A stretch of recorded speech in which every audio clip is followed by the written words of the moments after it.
Craig here for the Virginal Voyage of Now HTV with my friend Paul Street. Hey, Paul. Hey, how's it going?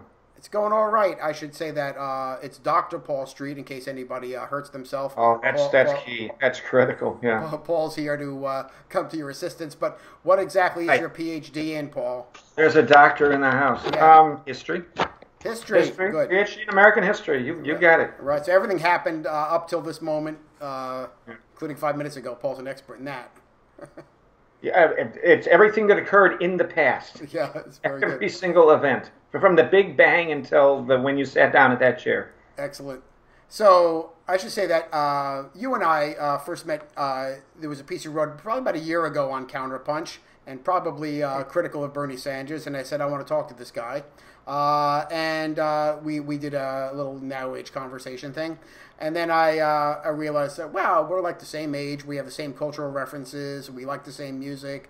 We like different baseball teams, but we both like baseball. And I said, wow, this guy could have been a buddy of mine growing up. So, and I think we actually somehow became sort of virtual friends, and which is very cool. Which I thought this would be kind of fun to do this, if not maybe just for us, maybe for other people.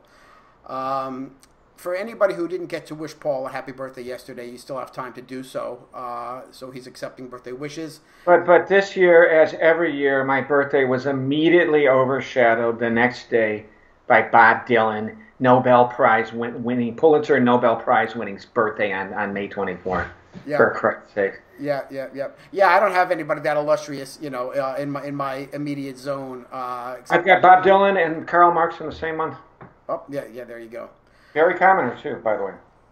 So, why don't you just talk a little bit about your background, like introducing people to the people who don't know who you are. And I think there are people who read you who just don't know about your background a little bit, what you come from, kind of what it is, a way to kind of get a sense of how you got to your perspectives on stuff, because, it's so off the beaten path that I agree with it. So maybe people should know how you got to that path. Oh my goodness, I've had so many different incarnations career-wise, and I was supposed to be a Marxist historian, and I still kind of am, but just not professionally. That PhD we were referring to earlier entitled me to teach as an adjunct professor in about 8 different institutions of so-called higher education in the Chicago area, and I just finally got completely tired of that racket. I segued over in the mid-90s into social policy research. I worked for a wonderful ex-historian named Paul Kleppner. I was petrified and horrified because I thought any expertise or knowledge or abilities I had to do with the 19th and the 20th century. Then I found out I had a great advantage in the social policy. One thing they teach you how to do in history is write. I can write. You can tell a story. You got to tell a story. It's kind of a historian's kind of like a journalist with a longer deadline. Gotcha. And I got really into current events and the back and forth between them, and I teaching history as an adjunct person at the time and using history, working between the past and the present all the time. And that got me sort of more into political writing. It got me to think about writing about the present and using what I had learned from history for about current events. And I was always a leftist too, so the social policy work I was doing wasn't really quite being an outlet for what I was learning, all the data I was seeing about the various horrors that were taking place in the 1990s. And I was working on a bunch of project studies on campaign finance, another one on so-called welfare reform, which is really welfare destruction, and the whole neoliberal assault on the working class in the 1990s. And all this data was crossing my desk all the time. And I wanted to write about it in a way just beyond liberal social policy academic world, and started doing political journalism. Yeah. And then I had this fork in the road at the beginning of this millennium, where I had a real job offered to me in a school in Michigan. It was like 5 courses a semester, the exact same class. And it literally was like, we were joking about history before, it was literally like America from the very beginning until the day you walked into class, and just do that over and over and over again for like nothing, for like working class income. And somehow this boss I was working for got me a job as a research director.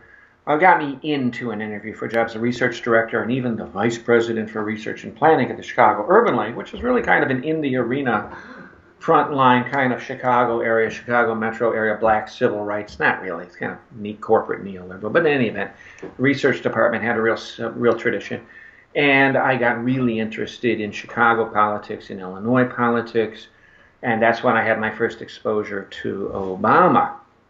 And so I was sort of like a de facto black political actor in Chicago and Springfield, doing policy studies and lobbying and advocating for legislation, and a sort of frontline look at Chicago politics and particularly at the rise of Obama.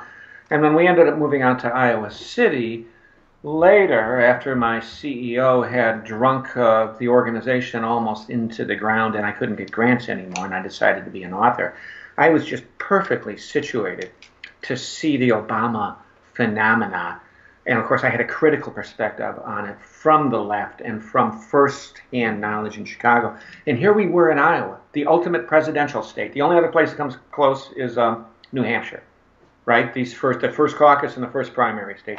And I mean, it's just insane here. And all the candidates were through here, and I covered it. And I ended up getting a book contract. I had done a couple books before that were related to my expertise on race in Chicago, but it's my first real book about politics. And I just sort of did this critical left take on the Obama phenomena. I had Obama picked as the next president very early on from the keynote address that he gave in 2004. And I ended up writing about that, and it just sort of took off in terms of my political writing. And I've been writing about current events, national events, from a left perspective ever since. Yeah. And Counterpunch is probably the place where it has the most eyeballs and the most people know my name from. Yeah. No doubt, it's a great gathering place for people like us to go and find. You know, nowadays people are just trying to find sort of fake news, real news, whatever, and all that kind of thing. And I've got a Pitch Truth Dig too. That's actually sort of in some ways my home too as well. Yeah, and they're both great websites for people to go to if you want to get something beyond the corporate massaged, sort of prostitution, whatever it's called. So your piece this week, Beyond Neoliberal Identity Politics, I enjoyed quite a lot because I guess you and I have been having this conversation too. I wrote something also, sort of about the binary, how everything has been sort of separated into like either or camps. So can you get a little bit about kind of, what you're getting into, what you call NIP, neoliberal identity politics? Well, I'm not one of these Bernie Sanders, social democratic, totally economistic people who says never talk about racial identity or gender identity or sexual identity or ethnic identity, only talk about class, and just total class reductions. I never have been. I don't think it's responsible, and I don't think it goes anywhere morally or politically for people not to acknowledge the specific and particular experience and oppression that people really do experience in connection with their race, their ethnicity, their nationality, their sexual orientation, and their gender. I know for a fact that all those particularities matter, but the left has always dealt with those particularities in a certain kind of way as part of a bigger project of building popular, working class, social solidarity in common opposition to the the people talk about the 1% now. How about the 0.1%, the top tenth of the 1% that now owns more wealth than the 90%, right? The left has always understood these particularities as part of building a people's movement against the capitalist ruling elite. The way those particularities are used in what I call neoliberal identity politics, and particularly the sort of vicious kind of variant of neoliberal identity politics that defined so much of the Hillary Clinton campaign, but was also very evident in Barack Obama in 2012 and 2008, is a very mean-spirited and sort of bourgeois and top-down divide and conquer kind of version of identity politics. It's very much about marginalizing the left. And it's very much about marginalizing working class consciousness and working class struggles, So it's just this egregious misuse of anti-sexism, an egregious misuse of anti-racism, and an egregious misuse of opposition to nativism or opposition to homophobia in a way to divide the populace. So, for example, you dare to criticize Barack Obama for being just this abject neoliberal servant of Wall Street, right? For just continuing and expanding, the bailout of the very same financial institutions that crash the economy, and you bail out and restore them, essentially with no strings attached at all, not even a little minimal tiny financial transaction tax. And you dare to point that out, that he did that, and you are somehow suspect as a racist. You talk about Hillary Clinton's, $500,000 worth of speeches or whatever the final amount was to Goldman Sachs, and you denounce her militarism, and her call for damn near World War III with Russia and the danger inherent in all of that, their corporatism, their imperialism, and then somehow you're a sexist.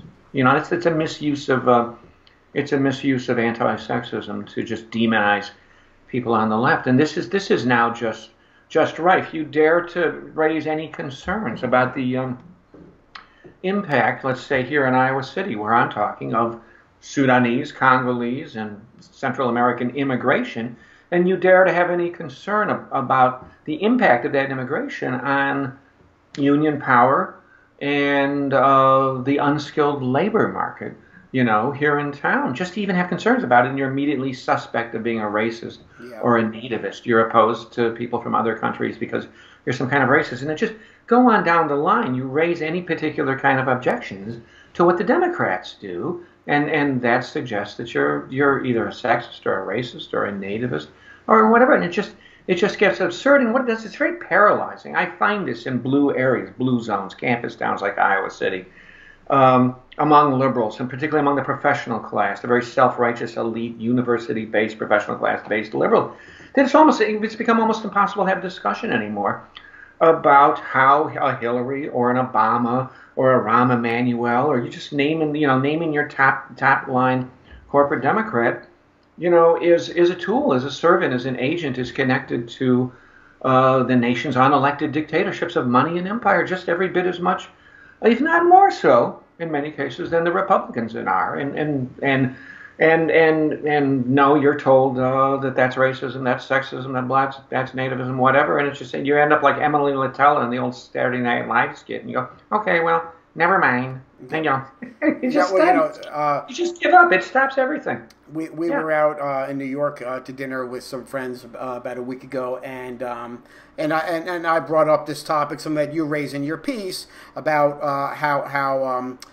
second wave feminism, adding all these women to the workforce, and that the overall effect that has now the situation for men is particularly dire. That people didn't think through, that you add all these extra bodies into the workplace, it waters down the labor pool, and then everybody else makes less money.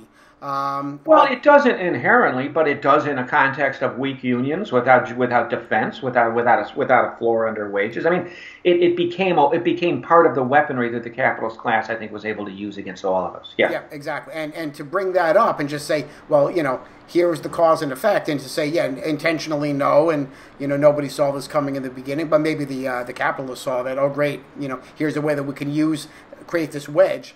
But like you said, that even to bring that up amongst to bring it up, that was a supply factor, that was part of what the marketplace and workplace bargaining power of labor was from the 1970s on. And it's one of many things. All kinds of things happen.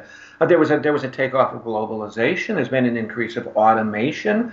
There's been, above all, an assault on union power and a destruction of left forces within unions, the very types of people who would have fought to make sure that women coming into the workforce wouldn't come in without a floor under their wages, so that they weren't destroying marketplace bargaining power workers. But to even talk about this as part of the mix, and it's very similar to immigration. You can't even talk about it. Now, there's a lot of interesting research about whether immigration really is a negative economically and for wages in the country, because there's a lot of arguments that can be made about how the United States economy in many ways is sustained, that even limps along and exists anymore because of migrant labor. I mean, so don't get me wrong, but yeah, to even talk about this as a factor means that you must want to your Archie Bunker, and you want Edith again. You want all the women back out of the home. I mean, come on, give me a break. Yeah, exactly. No, I'm socialist. I'm for solidarity, right? Yeah, and what this either or does, somebody posted on Facebook this morning and tagged me in this article about how this glyphosate found in vaccines, and do I want to chime in? And I said, something. No, actually, I don't. The only way I'm going to chime in is to say that last year I interviewed Jill Stein, and we talked about her objection to her issues about vaccine safety as a physician. Is one of the reasons she stopped practicing medicine, but safety of medicine and vaccines. Not that she was even anti-vaccine, but she then, as a result, she was called an anti-vaxxer. I'm called an anti-vaxxer. Oh, to even have issue? Yeah, no, there was a lot of confusion and fear. It was very legitimate about this epidemic of autism with kids in the coming out of the 70s and the 80s, and people didn't know what was going on. There were questions raised about particularly the DPT vaccine, as I recall, from when my son was young. Yeah. Yep. And but the same people who now they show outrage about this. I see, something. When you had a chance to do something about it last year, all you did was kind of gather in your corner, in your little tribal sort of politically correct corner, and just throw epithets around that come downloaded from somewhere, some sort of. Well, there was another agenda too. I mean, which was to completely marginalize the threat that Jill Stein was perceived as. But they call Jill Stein anti-science is rather absurd. Wasn't she some sort of distinguished faculty member of the Harvard Medical School or something? Exactly. Yeah. So as usual, I sort of doubt she's an enemy of the Enlightenment and modern scientific medicine. As usual, the information's a mile wide and the discernment's about a centimeter deep. So it's like people get lots of bits of information that they can throw back. And whatever, but I mean the discernment. Well, listen, Jill, you mentioned Jill Stein too on that feminism issue. I mean, I've had people get angry at me when I said no. I was not able to vote for a lying neoliberal warmonger named Hillary Clinton. That does not mean I voted for Donald Trump. But you get called a sexist anyway. So wait a minute, I voted because you just didn't want a woman in the White House. I voted for a woman. Jill Stein's a female. I voted for her. Yeah. Well, but you knew she didn't have a chance, because it's just inconceivable that I actually supported the Green Party platform of this massive green jobs program, combined with huge financial transaction taxes and progressive taxation, to help pay, along with a 50% or more reduction in the empire budget for single payer universal health care for everybody. No, I wasn't for those things. I wasn't voting for an agenda. I was, it just gets absurd. Yep. And then you're anti-science. How about the march? How did you like the March for Science? Like it's either for or against science. Like the left doesn't have issues about science for whom. Right? Right, and also science is so corrupted now by corporate forces. So scientism as a religion is also a problem. Having the total blind faith in it, then you get to be kind of dragged along down believing anything that that's why this pharmaceutical stuff, people, the drug, we can trust that, and we'll get into that a little bit later about side effects from drugs. Pharmaceuticals. Well, I'm not going to march for science per se. I'm going to march for science wedded to environmental sustainability. I'll march for science wedded to social justice. Science has all kinds of horrific uses. Science is being used with artificial intelligence to wipe out millions of jobs every day. And then, a friend of mine is an engineer who's actually working on that and is very excited about artificial intelligence. And I say, well, what the hell are all these people supposed to do? Because, we don't need drivers. That's the number one male job anymore in America altogether. Cab drivers, truck drivers, bus drivers. The main employment for males in the United States, there's lots of women drivers too, in the country, is drivers. Yeah. No, I don't want to be a truck driver. I mean, it's a horrific job, but it's putting food on tens of millions of tables across the country. And I said to him, well, what are they supposed to do after your artificial intelligence creates driverless trucks and driverless cabs and driverless buses? He says, well, that's their problem. So, I mean, I guess they're all just supposed to, like him, go get an engineering degree at the University of Illinois and an MBA at the University of Chicago and just enjoy the wonders of the free market. Yeah, absolutely. The piece I wrote this week, and it also kind of touched upon the same thing that you were getting into with the neoliberal agenda. Chris Cornell, the grunge singer. Now it's funny because you and I are too old to appreciate grunge, right? And it's so funny because when I saw the news about it, and I had to stop for a minute and think, boy, I couldn't pick out maybe one or two of his songs, Soundgarden songs, I could pick out now, and then I go back. So, oh wait, I knew that song and I knew that song. But it goes back to when Bruce Springsteen inducted U2 into the Rock and Roll Hall of Fame, and he said U2 is the last band of which I know the members' names. And I said, yeah, that's about right for me. So. Wow. Yeah, that's interesting. Yeah, the grunge thing for me is a little bit past. But that all said, I read up, and interesting guy, talented guy, and obviously a recovering drug addict and supposedly clean. And what happened to him was that apparently he took one or two too many Ativan, anti-anxiety. He, I guess, after he performs, has to take this anti-anxiety medication. Which look, talk about a mouthful in itself, right there. That I think in my experience as a speaker and an author having events, you're often very keyed up. Yeah. After some kind of event, some sort of performative thing. Yeah, I could see that. Yeah, but people aren't really projecting upon you sort of, Jesushood. I think it's to a different extent here. I think that's true. Yeah, and the point I kind of made in my piece was that, this depression, sure, I see that. The addiction, that's all fine. But it's this thing that I've been coming back to over and over again, the subjugation of one's soul to the marketplace that the neoliberal agenda demands. I don't care if you're a waitress or a rock star, or this girl Ariana Grande at the concert in Manchester. You are a chunk of meat. You're a chunk of meat to be sold and profited and this and that and divvied up and all that stuff. And, you're a thoughtful person, that's going to sort of take a bite out of you. I mean, you and I were talking about, we both read the Bruce Springsteen memoir, and that to learn that, he's depressed, when he's not on stage is pretty eye-opening. Well, it's just this constant, and it's money, money, money all the time. And people, it's kind of like an American thing to feign surprise or to actually be surprised. I think it's naive. The whole phenomenon of the great rock stars and how young they die. And, it's always stated as a great irony. Like, gee, isn't that amazing? They just, Jim Morrison, Janis Joplin, Jimi Hendrix. I mean, my God, the world was their oyster and they died. And it's supposed to be this great paradox. And I never think it's paradoxical at all. I mean, that's no particular way to live. That's just a complete immersion in ego and stardom. And when the great contentment gain from money is to go from literal poverty, from not having enough, to having basic needs met. On the spectrum of what money and goods and things and attainments do for you, there's never a happiness dividend anything close to like what I see when I worked at the Procter & Gamble plant here in Iowa City a couple of years ago.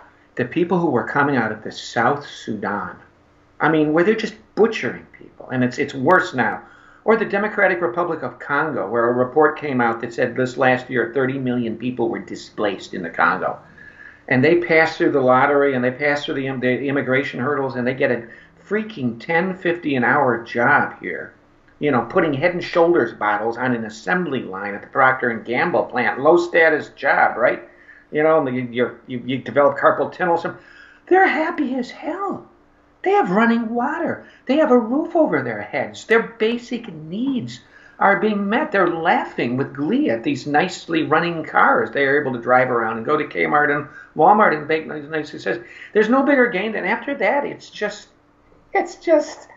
after basic needs are met, there's really not much happiness dividend at all, and there's even sort of a decline because it just becomes life becomes this vapid, soulless acquisition of more and more ego gratification. More. It wears off pretty quick. I remember my first few times I had books and had events, and I was so excited I had a book.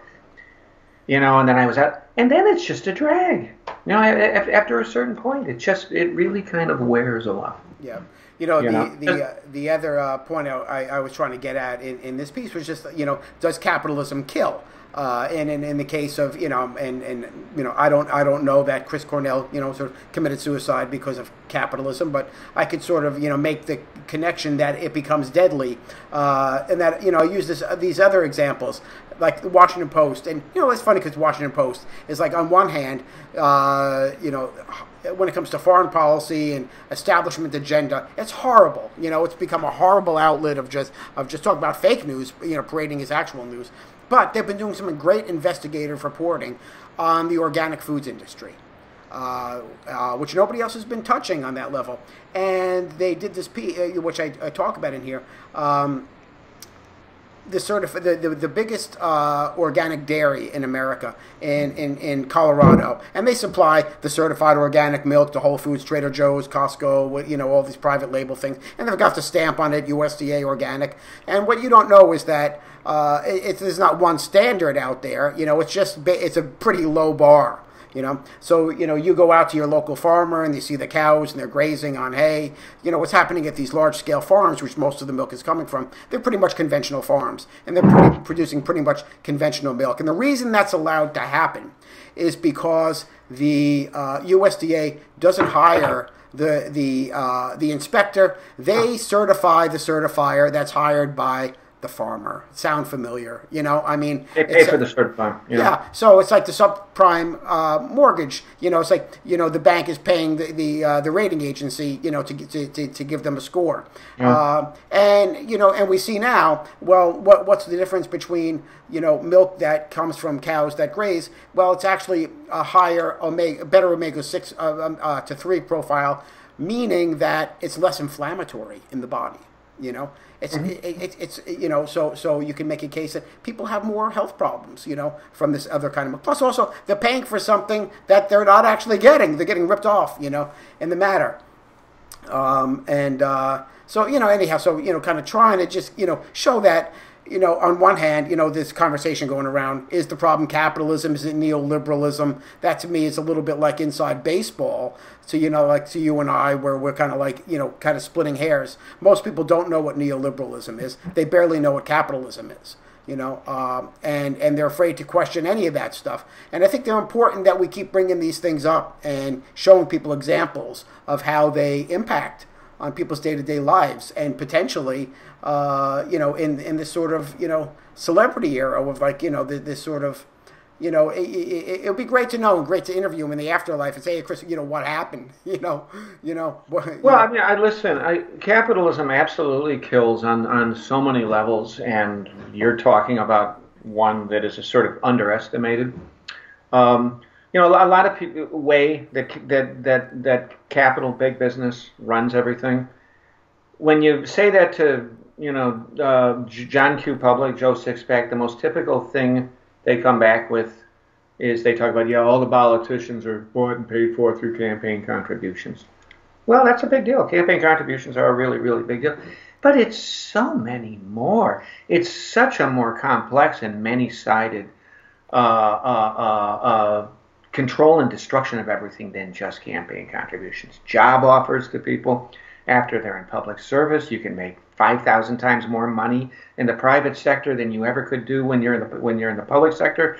And politicians and unelected public sector officials know this, and they behave accordingly during it. Look at the whole cash-in that Obama's having right now. Once he got out of office, you think he didn't know that was coming? And you think the knowledge that was potentially coming is not relevant to his behavior in there? The capture of regulatory agencies, the actually ownership of who the regulators are, the threat to disinvest in a state or a locale or a municipality or country if you don't get what you want, if we don't get the wages we don't get environmental regulations rolled back, if we don't get consumer protections rolled back, then we'll take these jobs somewhere else and destroy the tax base. that the politicians depend on. So it's, it's so many more kinds of things. And then so capitalism is able to just pour endless amounts of toxic waste into the air and into the water. And here in Iowa, the waters are just practically freaking undrinkable and are just loaded with nitrates because all the quote-unquote regulators are owned by big ag, which in turn sort of controls policy through the Iowa Farm Bureau. And you have the same story in Illinois and the same story in Minnesota and the same story in the Dakotas, and Nebraska. So, I mean, you bet capitalism kills and takes over and controls quote-unquote regulatory agencies. Another way capitalism kills is this simultaneously destruction of job opportunities. And this closing down of jobs, this exporting of jobs, this rolling back of the earning power of jobs, on one hand, while on the other hand, constantly sending out the message to destroying the notion that social factors matter at all in where people are in their lives, and that everything is personal responsibility. Oh, and don't get me started your there. personal, right, and that where you are in the economic system is purely just a reflection of your culture, your hard work or lack thereof.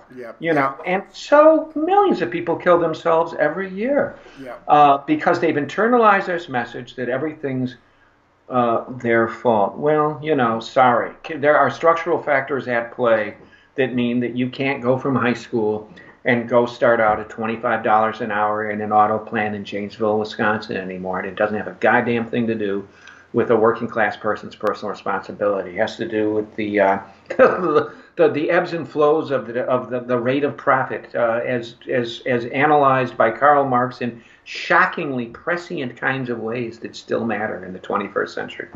Yeah, I mean, it always comes to me as sort of New Age libertarianism, this whole personal responsibility thing. Because you get people from Tony Robbins onto Oprah into all the kind of... In fact, there was an ad that came along my Facebook feed, a little video from this group called Gaia, and you look at it and go, oh, it's Mother Earth, it's Gaia, and they basically talk about how positive thinking and things like that can get you the house you want, the money you need, but just by changing your thinking, of course.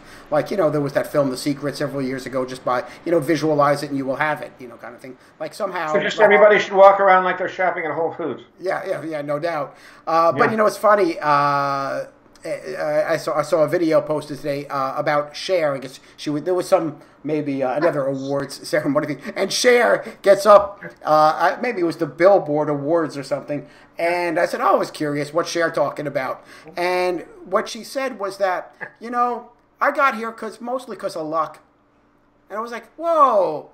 Now you have somebody telling it like that. Yeah, telling it like it is. She goes, my mom told me I wasn't the most beautiful, I wasn't the most talented, I wasn't the most this, but you're special, just because who you are, you're special. And she goes, and Sonny told me the same thing, and the truth of the matter is, most of it was just luck.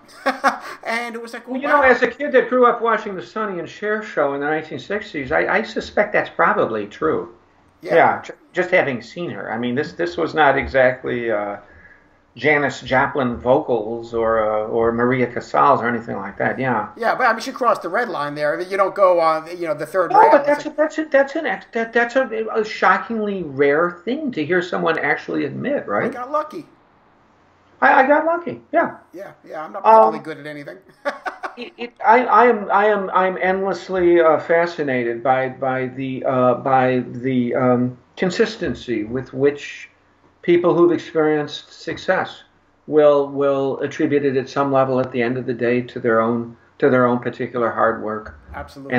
And their own particular, I don't know, virtue. Some combination. Well, now it's your attitude. It's your mindfulness. Your attitude, your positivity, and this craziness that if you just only look at the sunny day and you sleep through the rainy day, I don't know what the whole parallel is, but I mean it's not a realistic. What it is? It's like a kindergarten view of life. Just be a kindergartner. It's just like sing these kind of happy songs and go through the day and don't look at things that are unpleasant and don't acknowledge what's unpleasant and somehow everything will go fine for you.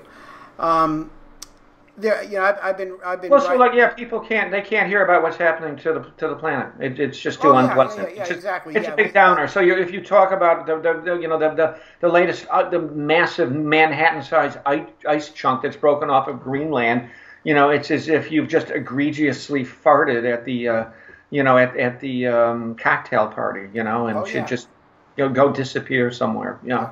You know, It's a downer. there's this. I'm having fun. Well, just sort of fun with this notion I've been writing about term limits for celebrities lately. Term limits for celebs is my hashtag, saying that like forget about the politicians needing term limits. Damn, the celebrities need them. Because it's toxic for them and it's toxic for us. And it gives me a chance every week to look at. And I'm somebody I enjoy being a celebrity media critique because I don't have a television. So I figure if it hits my radar, it's got to be obnoxious. It's got to be something worth talking about. So that's what it is. And kind of like this week, going back to this kind of Chris Cornell thing, it's just was it Pete Townsend wrote in the 70s, rock is dead, and that, and maybe it's dead now, maybe it's finally dead. Maybe the celebrity thing is just like, brought it to its, I don't need to see another person hanging themselves. Like, I'm done, it's like, it's all been said, it's all been happened, what have you. It's like, man, let's move on to something else. This now we can't go to stadiums anymore or arenas anymore because we might be blown up like in Manchester, Yeah. And it's honestly getting me to think: do I want to go see Roger Waters in Miami coming up next month? Now, I don't know if I want to be caged in there like a victim sardine, and yeah, it's always a fun show. But I mean, it's like at my age, I'd rather go differently if I had an option. Well, But coming back to Dylan, right? So Dylan's birthday. And the thing that you and I talk quite a bit about, what makes him different, than his peers, and certainly the first peer that comes to mind is Bruce Springsteen, and sort of why does Dylan get this sort of pass that we give him, and Springsteen gets a lot of a little bit. You got to give him a jaundiced eye. I think that's sort of your if you had your sort of folk balladeers, heroes, you'd sort of Woody Guthrie, Bob Dylan, Bruce Springsteen, Yeah. Yeah, but I'm too old. I'm too old to know if there's a successor. Yeah. Yeah, but I mean, with Dylan, he famously in the '60s distanced himself from being the voice of the generation, kind of eschewed that whole thing, and basically went on ignoring the media and just doing what he did, and didn't fall into. I mean, I guess maybe the Victoria's Secret ad was a little bit of celebrity trapping, and then that was half a joke. But somehow with Dylan, none of it just sorts. It just sorts to bounce off him in some way because he's so good at what he does, and he just seems to be. Well, so the authentic. Victoria's Secret ad I thought was just kind of funny, and they did the song "Lovesick," and it was just this kind of lecherous image of old Bob Dylan as these triple A class models were sauntering around, and where he pissed me off was the Chrysler ad, which was just a whitewash of this globalized corporations that's been, completely screwing over the working class, for decades, right? But that being the case, somehow we tend to give him a pass on that. Where with Springsteen showing up like on David Gevin's yacht, I mean, we look at that and we're just like, please, a little too much exposure at this point. I don't need to see that, Yeah,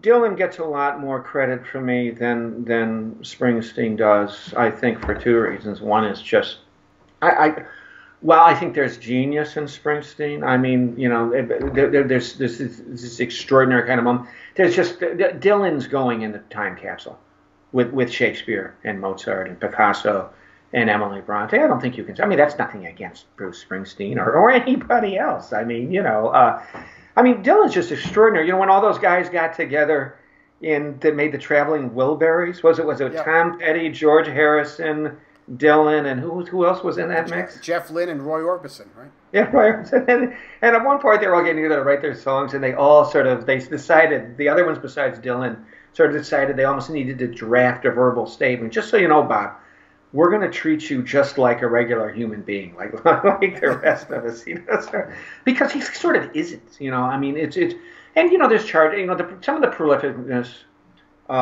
which is just absurd. It's just absurd levels of prolificness that you see rarely with people like Karl Marx or like Noam Chomsky, or Bob Dylan are sort of like that. They just have those kinds of extra. They think when he's writing music or when Chomsky's reflecting on history and philosophy and language and current events, it's in their realms the version of watching Michael Jordan play basketball. There really is a phenomenon called genius. Now, Dylan, it turns out, has taken a lot of lyrics and words and word formations from biblical literature, from the 19th century, from, I mean, you name it. They keep finding new sources behind because now the examination of Dylan is taking place in the age of Google Books. So you can like do a search on any lyric ever Dylan did. But I don't hold that against him. The guy was an incredible sponge.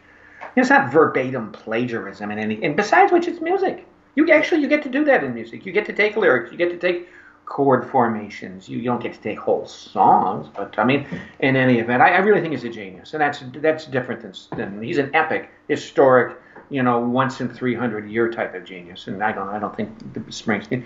But the other thing about it is with the hypocrisy. Well, he sold out, but Bob Dylan didn't pretend otherwise.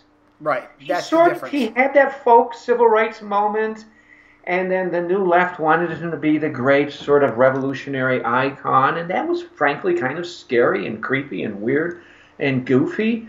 And, I wish Bob Dylan had been more left than he was. I mean, I sort of project my worldview onto his, and it sort of pisses me off. I mean, really, the guy that did Masters of War is doing Victoria's Secrets commercials and Chrysler? But he sort of announced that he didn't want anything to do with that he thought it was screwy, and that he wasn't going to be something that he wasn't going to be some sort of quasi-religious messianic political figure. And he was just going to follow his art. And, he was going to get really big recording contract. Columbia recording artist, Bob Dylan. And blah, blah, blah. Whereas Springsteen still has this kind of, he still sort of preens, as this kind of lefty, liberally type progressive. He qualifies it in his autobiography. There's a line in there I found somewhere recently. As I was going through the Springsteen's autobiography, which is quite entertaining and interesting, and if you like music, fascinating at various levels. There's a lot of social history of New Jersey in Springsteen's biography. It's really interesting about the inner New Jersey and then the more upper class culture he has to deal with over by Asbury Park and the Jersey Shore, and all that's fascinating. He's a good writer, too. He's a clever writer. He works very well with the language.